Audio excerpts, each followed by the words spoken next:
Bueno, Dios les bendiga, hermanos. Pues les voy a invitar a abrir sus Biblias en Josué, capítulo 3. Josué, capítulo 3. Josué, capítulo 3. Mañana hablamos por ahí.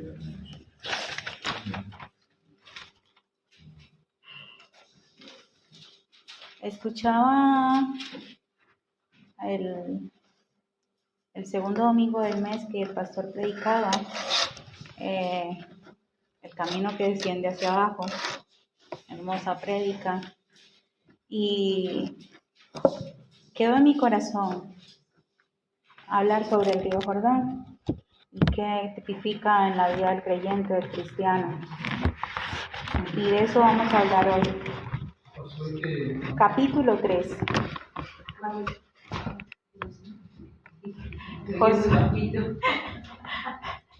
Perdón, sí. Es que estaba un poquito malita de la garganta, pero bueno, he declarado sanidad en mí con estas alergias. Y cuando se acuerden, oren por mí, por favor, que pase esta temporada. Y bueno, he titulado este mensaje El Jordán, un paso obligatorio en la vida de todo creyente. Y leemos con la bendición del Padre, del Hijo y del Espíritu Santo. Muy de mañana Josué y todos los israelitas partieron de Sitín y se dirigieron hacia el río Jordán, pero antes de cruzarlo acamparon a sus orillas. Al cabo de 3 días, los jefes del pueblo, recorriendo todo el campamento, con la siguiente orden: cuando veáis el arca del pacto del Señor vuestro Dios y a los sacerdotes levitas que la llevan, abandonad vuestros puestos y poneos en marcha detrás de ella.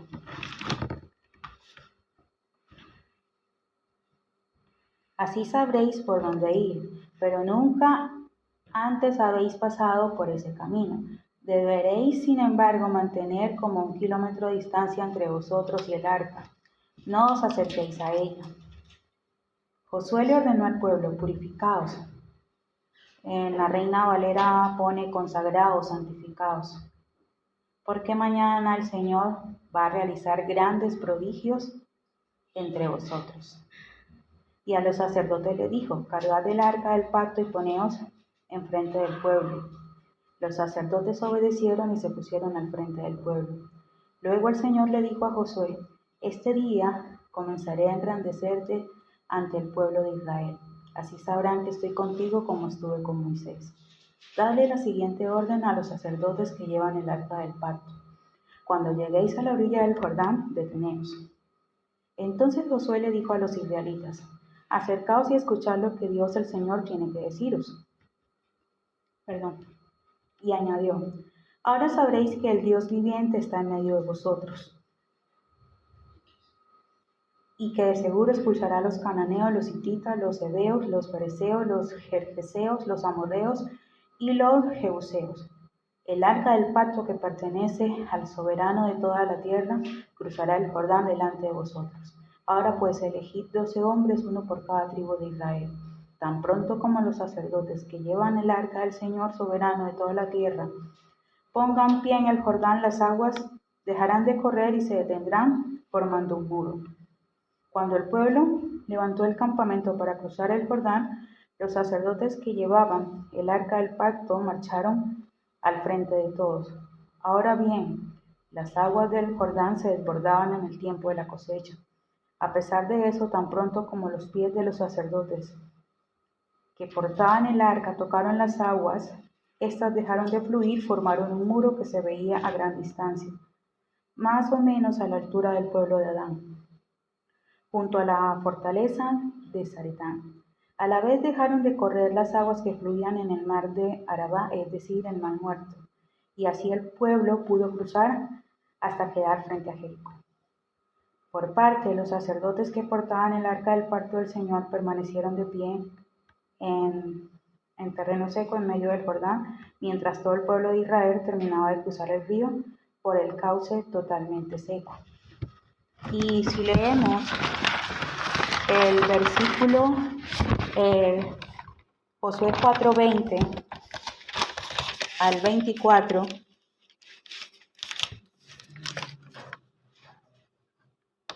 sobre todo el 23. El Señor vuestro Dios hizo lo mismo que había hecho en el Mar Rojo cuando lo mantuvo seco hasta que todos nosotros cruzamos. Esto sucedió para que todas las naciones de la tierra supieran que el Señor es poderoso y para que vosotros aprendáis a temerlo para siempre. Bueno, el Jordán.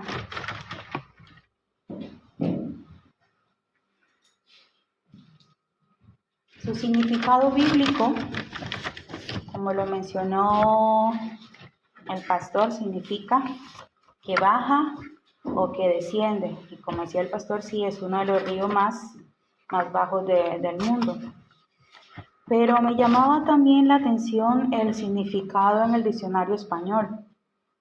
En el diccionario español dice cosa que remoza, hermosea y purifica. Y si se trata de una persona que se introduce en él, dice, ir alguien al Jordán es remozarse o convalecer. Cuando yo escuché la palabra remozarse, yo no entendía el término, pero voy y busco su significado y dice dar un aspecto nuevo o moderno a una cosa, haciendo reformas en ella.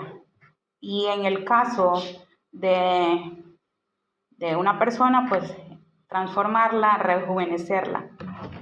Y la palabra convalecer, estar una persona recuperando la salud después de una enfermedad o de un tratamiento médico. O cuando una persona sale de un estado de peligro o de postración en el que se encontraba. Y vimos el caso de Naamán, como lo explicaba el pastor, ¿cierto? Y volvemos a recordar nuevamente conceptos que ya hemos venido el Señor trillando sobre humildad, que es también bajarse, rebajarse, doblar, bajar, sumisión, confianza, fe. Y fe para soportar las pruebas, la palabra humildad. Y buscaba también el significado de humillarse en el diccionario bíblico, la palabra H6031, y tomé las que me llamaron la atención. Agacharse, someterse, afligir, pero también dice mantener ocupado a alguien. ¿En qué nos va a mantener el Señor ocupado? Entonces, podía entender, estudiando estos pasajes y demás, de que el Jordán tipifica o representa un lugar de humillación, un lugar de transformación, un lugar en donde cuando te alejas un poco del Señor, el Señor permite que pases por él para que te recuperes espiritualmente y te purifique, te prepare. Y si miramos los pasajes de la Biblia, muchos de los siervos del Señor tuvieron que pasar por él. Elías, Eliseo, Jacob, el rey David, muchos de ellos tuvieron que pasar por este río. Pero hoy vamos a ver con qué actitud lo vamos a pasar, que debe ser con una actitud correcta. Amén. ¿Con qué intención de nuestro corazón? Si con humildad, con fe y obediencia, con sumisión, o van a salir otro tipo de cosas. El río Jordán también va a ser como la antesala para experimentar la sobreabundancia del Señor, las bendiciones que Él desea y quiere darnos. Amén. También es el lugar donde se abren los cielos y Dios muestra su soberanía, su poder. Porque vemos en el suceso del río Jordán, cómo Dios obró y el pueblo pudo cruzar. Y cuando Jesús fue bautizado en el río Jordán, ¿qué pasó? ¿Qué pasó cuando Jesús se bautiza en el río Jordán? Se escuchó la voz del cielo que decía: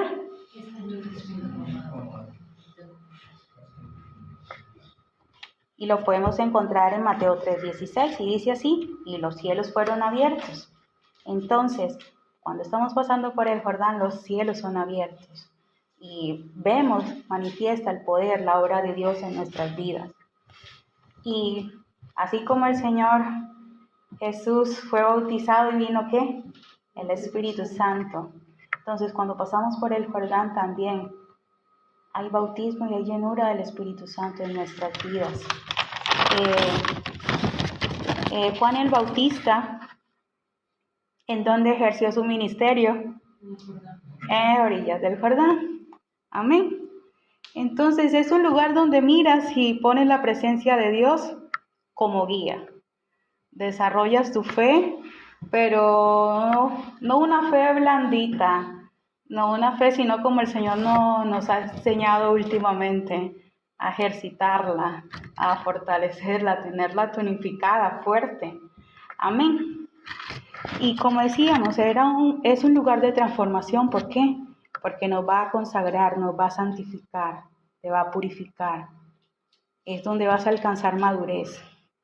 ¿Para qué? Para poder disfrutar la sobreabundancia de Dios, donde Dios va a trabajar a fondo en cada uno de nosotros, donde si llevas fruto, eres podado para que puedas dar más fruto. Amén. Ahora, ¿qué viene con el texto?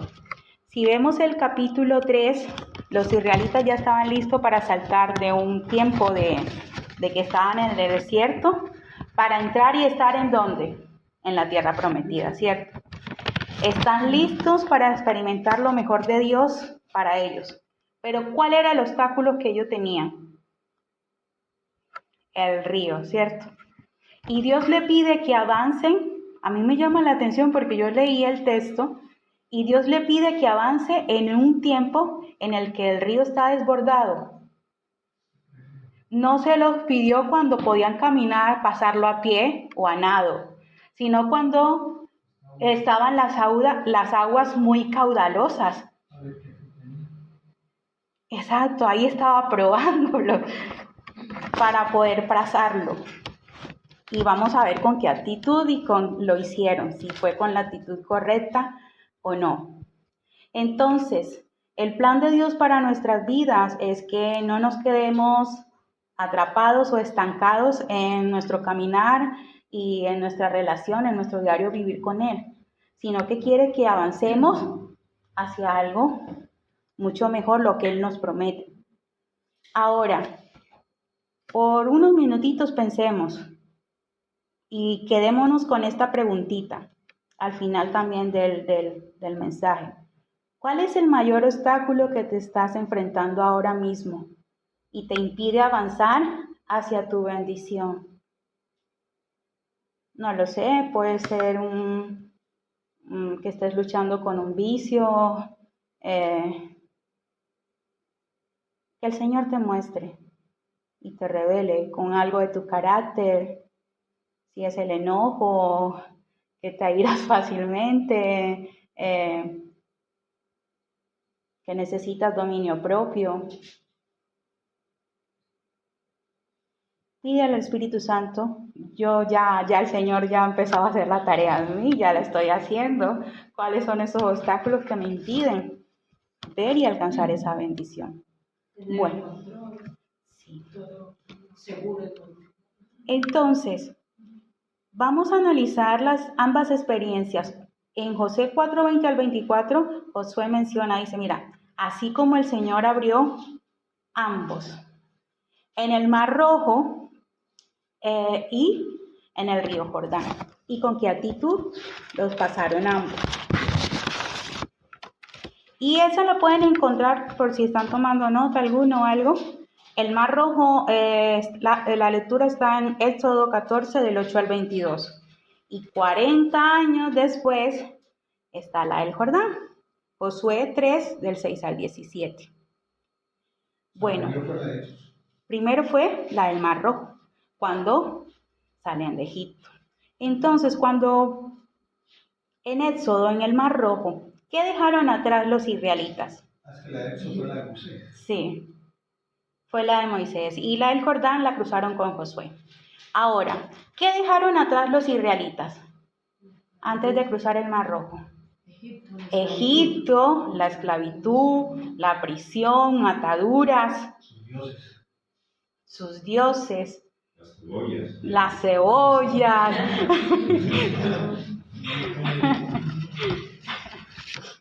Ahora, en el Jordán, ¿qué dejaron atrás?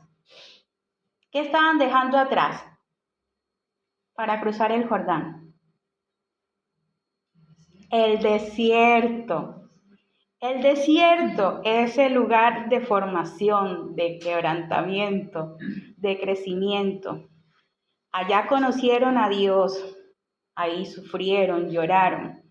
Y el Jordán representaba como ese último eslabón para ellos alcanzar la bendición. Y no sé cuántos de nosotros habremos pasado el desierto y ahora el Señor te está diciendo, mira, ya pasaste el desierto, ahora te toca cruzar el Jordán para que puedas alcanzar tu bendición. Amén. Ahora, ¿qué actitud tuvieron los israelitas cuando cruzaron el Mar Rojo? Es decir, cuando salieron de Egipto y se ven que no tienen escapatoria, que se ven contra la espada y la pared y que saben que los vienen persiguiendo. Confianza en el liderazgo que iba guiando. No tenían otra. Pues tuvieron miedo, se estaban quejando, estaban renegando. Y dudosos, ¿no? Tenían dudas. Sí, dudaban de la soberanía de Dios, de que Él los podía librar, de su poder, y lo pueden ver en el verso 10 al 13. Además, cuando se encuentran con esto es lo que nos espera, el pueblo se confunde. El pueblo se confunde. ¿Y qué pasa? Entra en desesperación, maldice, y cuando el mar se abre, no lo pasan de una forma reposada, disciplinada, ordenada, sino que, como dice, sálvese quien pueda, corramos porque antes de que vuelva y se cierren y nos ahoguemos. No estaban creyendo del todo en el Señor, era una fe, pero una fe medida, una fe... No tenían otra. Sí. ¿A que sí? Y en cambio, me encanta la actitud que tiene el pueblo 40 años después a cruzar el Jordán, porque ya es totalmente diferente. ¿Qué leíamos? Que primero acampaban ¿cómo? Reposadamente. ¿A que sí? Junto al Jordán, a la orilla del Jordán. ¿Ustedes creen que no tuvieron miedo al principio al ver el río caudaloso, que no lo podían pasar ni a pie ni a nado? Sin embargo, estaban confiando en el Señor. Estaban confiando en Dios, en su estrategia. ¿Cuál fue la estrategia? La mejor. ¿A que sí? Pasemos el arca adelante, miremos la presencia del Señor, pongámosla como guía, que con esta no fallamos. ¿A que sí? Y aparte, confiaban en su líder. Escucharon. Era un pueblo que aprendió a escuchar, porque el primer pueblo, 40 años antes, se le dificultaba mucho escuchar al Señor y a su líder. Entonces escucharon a Josué y lo que tenía que decirle. Es decir, reconocían la autoridad en Josué y sabían que había sido comisionado por Dios. Además, pasaron. Ya este pueblo no murmuraban, no se oyen opiniones humanas como diciendo, oh, Dios, ¿cómo lo vamos a pasar? Nadie está diciendo, no, mire, deleguemos un capitán y devolvámonos a Egipto. No están diciendo esto aquí en el Jordán. Sino que es un pueblo silencioso que aprendió a callar y a escuchar. Estaban esperando a que Dios fuera el que se moviera. Para entonces, ¿el pueblo qué? avanzar. Y lo avanzaron y lo cruzaron de una manera disciplinada, en orden. Aparte, en el Mar Rojo, ¿cuál fue la instrucción que se le dio a Moisés? Pastor. Una instrucción que pasara. No, que tirara la capa para que las aguas se abrieran. Sí, que diera la orden y las aguas se abrieran. Pero acá, ¿a quién le fue delegada esa responsabilidad? A los sacerdotes, a los líderes. Y ellos entraron en el Mar Rojo, ninguno se mojó. Pero en el Jordán, los líderes, los sacerdotes, tenían que mojar sus pies, se mojaron sus pies. Entonces me da a entender que para pasar hacia el otro lado, tenían que estar sus pies, ¿qué? Limpios. Y me lleva a recordar la armadura del cristiano. ¿Qué nos dicen del calzado? El calzado de la paz, del evangelio de la paz. Y entonces estamos comisionados a dejar huellas, así como las dejó Jesús, huellas de amor, de misericordia, de compasión, de perdón. Y también me lleva a recordar ese momento solemne en el que Jesús quería lavarle los pies a Pedro y Pedro se negaba. ¿Cuál fue la respuesta de Jesús? No sería parte. ¿No sería parte de qué? Del reino. Entonces ya vamos entendiendo un poco por qué los sacerdotes mojaron sus pies. También es feo, ¿verdad? Porque es empezar a pasar, No está seco. Aunque no esté seco.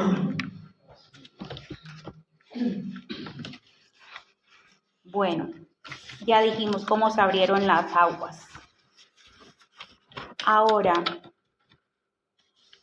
¿cómo fue la fe de estos dos pueblos?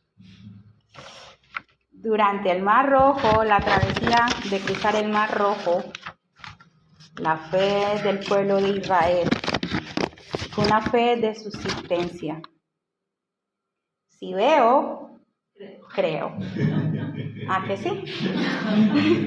Si veo, creo. Dice la Biblia que si el Señor los hacía morir, entonces ¿qué? Clamaban. Si Dios Dios le tenía que dar provisión diaria porque no estaban preparados, ¿para qué? Para la abundancia, sino que tenía que mantenerlos del pan diario. Si les faltaba agua, no tenemos agua.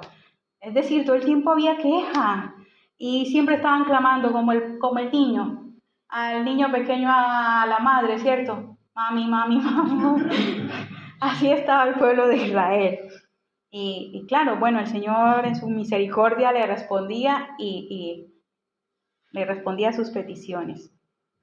En cambio que la fe del pueblo cuando cruza el río Jordán es diferente, porque es lo contrario. Creo y luego veo. Fue una fe de conquista, de avanzada, de confianza, de ver no con los ojos físicos, sino con los espirituales, de confiar en la palabra y en las promesas de Dios.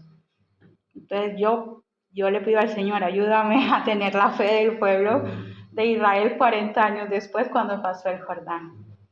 Creo y luego veo. Amén.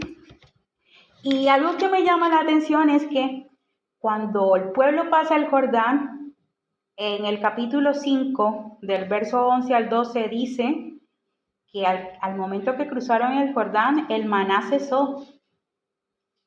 ¿Por qué? Porque ahora comían de la abundancia de la tierra. Amén. Entonces, puedo ver que los corazones del pueblo de Israel 40 años después fue transformado para que pudiesen disfrutar de la sobreabundancia de Dios. Qué tan hermoso. Y lo único que tienen en común el el pueblo de Israel que pasó el Mar Rojo y el pueblo de Israel que pasó el Jordán, es que no era el lugar ni el tiempo menos oportuno para pasar las aguas, ¿cierto? Entonces, vemos de que en el Mar Rojo Dios lo llevó a un camino que era sin salida, donde no había escapatoria. No podían retroceder ni porque venían los egipcios atrás. Y no podían avanzar porque el mar estaba al frente. Y vemos en el Jordán lo que ya había explicado, que les tocó cruzarlo cuando estaba el río más caudaloso. Y está en Josué 3:15. Bueno, otra cosa. ¿Qué pasó después que lo cruzaron? ¿Cómo fue la actitud del pueblo después que ya lo cruzaron? La del pueblo de Israel dice que cuando lo cruzaron hicieron un júbilo, una fiesta y cantaron, y está esta hermosa alabanza, echó a la mar carros del faraón, ¿cierto? Y las mujeres con sus panderetas y qué júbilo. Pero 3 días después ya estaban renegando. 3 días después ya estaban otra vez. Papi, mami, danos, dame. Ya se estaban otra vez quejando. También se rebelaron contra su líder. ¿Qué pasó cuando a Moisés le estaban dando las tablas?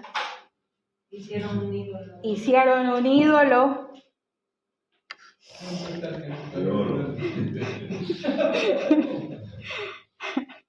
Entonces, podemos ver de que el pueblo de Israel, cuando pasó el Mar Rojo, no entendieron ni creyeron las promesas de Dios. No entendieron que Dios era poderoso en batalla, que era invencible, soberano, majestuoso. Y lamentablemente por no entender esto, muchos de ellos murieron en el desierto. Y esa primera generación no pudo pasar a la tierra prometida. En cambio, me llama la atención que después de que pasan el Jordán, el pueblo, en vez de hacer júbilo, todo el mundo estaba en silencio. Y lo que viene después es muy doloroso, porque dice que los hombres fueron circuncidados. Es decir, después de pasar el Jordán, una dolorosa obediencia, de sumisión, de humillación, de decir, Señor, mira, quita todo lo que estorba, todo lo que me impide avanzar para conquistar esta tierra. Entonces, después que crucemos el Jordán, viene que una circuncisión, de decirle, Señor, quita todo lo que a ti no te agrada. Además, tomaron la primera ciudad, y lo más importante es que ellos aprendieron a pelear, pero no a la manera de ellos, sino a la manera de Dios. Y saber que si hay pecado, no hay victoria. Porque cuando, está en Josué 6, 18 al 19, cuando dice que creo que fue Acán, exacto. No. Sí, le dicen, conquisten esa ciudad, y viene y saca el botín y lo esconde. Y fue castigado severamente, porque el pueblo ya entendía que si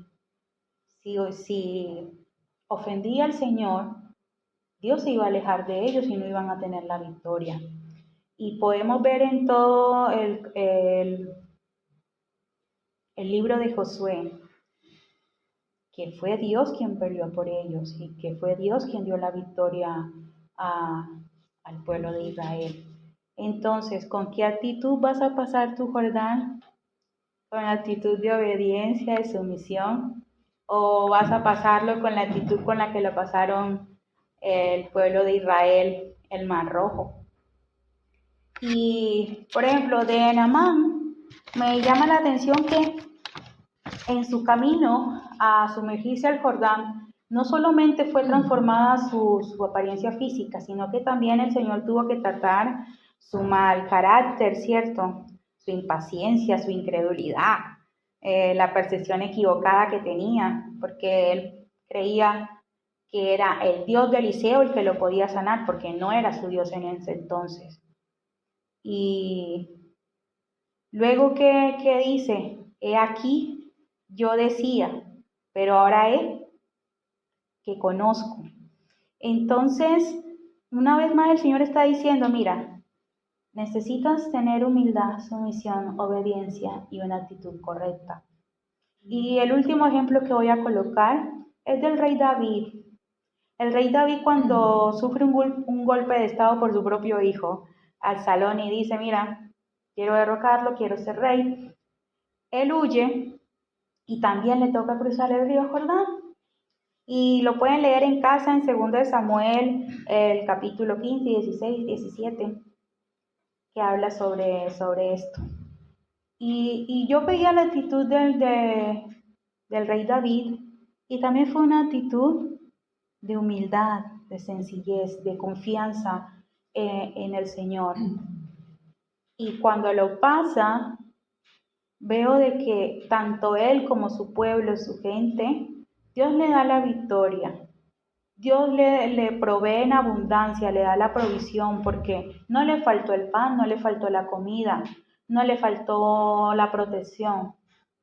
Y veo que Absalón también cruza el mismo río, pero lo cruza con la actitud incorrecta. ¿Por qué? Porque él iba con la actitud de querer matar a su padre. Él iba con la actitud de venganza, de odio. ¿Y qué pasó? Que lo que él tanto presumía y que era símbolo de orgullo, de vanidad en eso es que se enreda en sus cabellos y muere. Pero lo que más me llama la atención es que sus escuderos, que eran los que estaban allí para protegerle, cuidarle, son los que deciden acabar con su vida. Y muy triste el final de Absalón, porque fue traicionado. Entonces, ¿con qué actitud lo vas a pasar?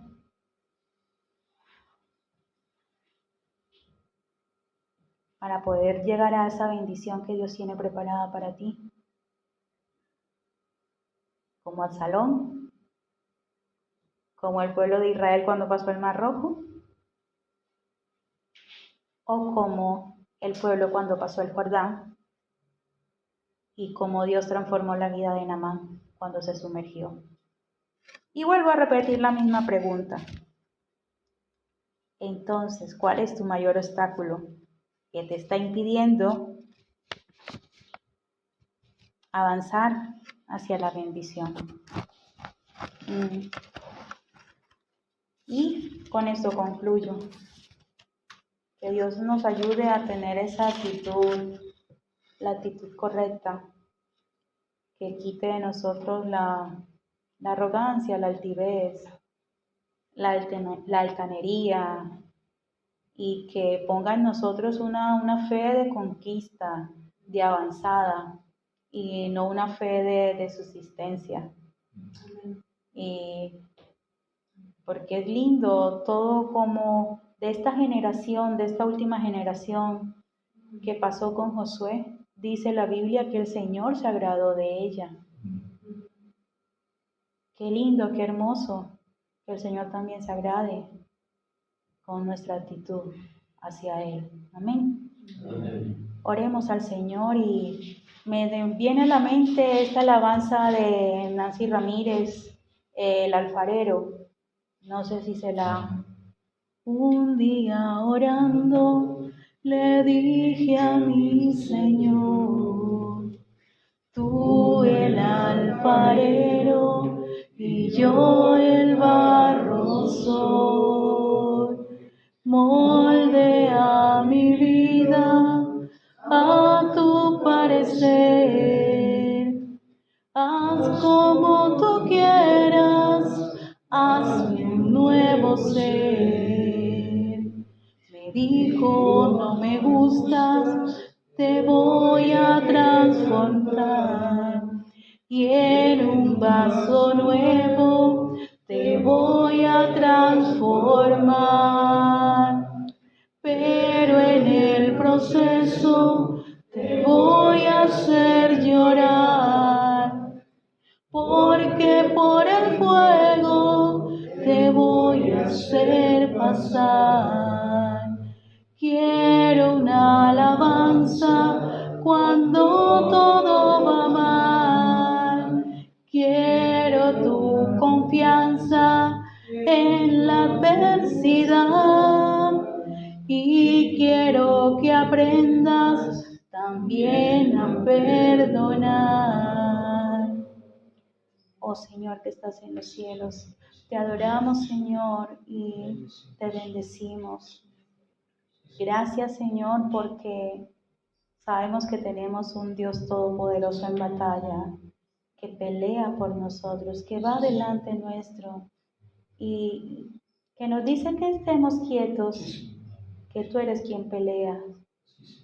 Dios, en tu corazón está darnos tus bendiciones. Pero primero quieres preparar nuestros corazones, Señor, para que podamos disfrutarlos con la actitud correcta, Señor.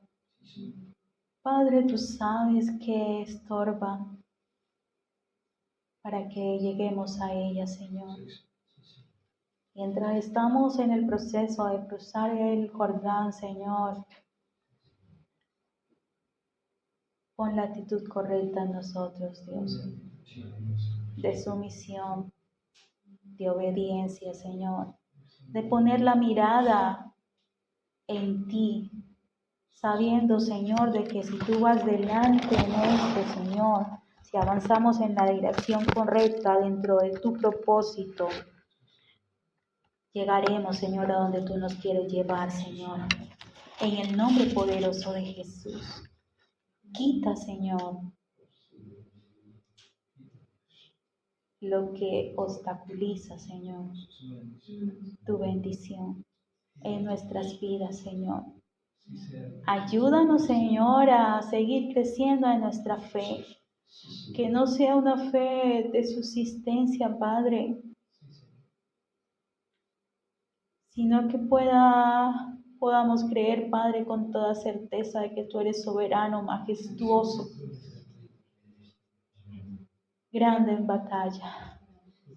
Gracias, Señor, porque estás llamando a la iglesia a madurez, porque nos estás podando, Señor, para que demos mucho más fruto en ti, Señor.